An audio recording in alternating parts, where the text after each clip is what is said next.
Hey y'all, this is Dr. Samira Cooper, and this is your wisdom point of the day. So I do want to say thank y'all for congratulating me on my 20-year anniversary being in the mental health field. For those who don't know, now I am a full-time entrepreneur. I just do that because I am in my office.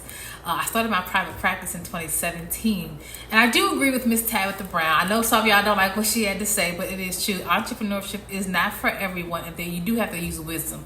I think if you have a goal and you want to be a full-time entrepreneur, it is definitely reasonable, it is definitely rational, and you can. But you have to make certain wisdom steps. And so let me just share a few tidbits. I do have a full video on my YouTube channel where I talked about from part-time hustle to full-time, okay? The first thing I did is I did not quit my job right away when I started my private practice. I found an office, got my EIN and started my practice, but I did not quit right away because I couldn't afford to, okay? So I worked for someone else for years, and I was building my own caseload part-time. So I worked for someone else full-time, my own private practice part-time, and I was extremely burnt out by the time I left. But that's neither here nor there. Okay, and so I would give you that tip. Don't quit your job right away. I've seen people just quit their job and then you struggle and worry about how you're going to pay your bills.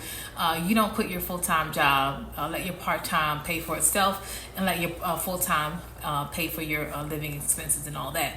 Okay, I would also never sign up with an organization that required a non-compete disclosure. Now, I did not borrow or take any clients from any other organization or the organization I was working for, so that wasn't going to be my issue anyway, but I didn't want to limit myself either. And so again, work full-time at your full-time job, and then work at your part-time job until you can transition. The next thing I do is I'm an insurance provider, and so I had to learn insurance contracts.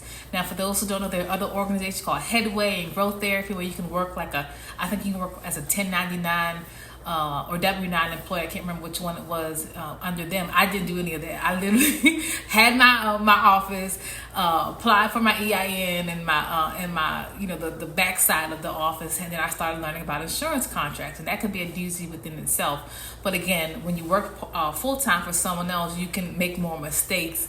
You're gonna make mistakes, and that's just gonna be normal. But I was able to have room to make mistakes because I wasn't so depending upon my private practice for my daily living expenses.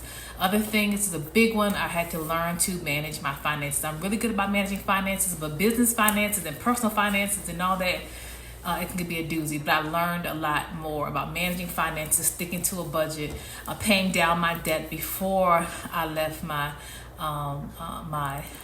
the clinic that I was working at. Okay.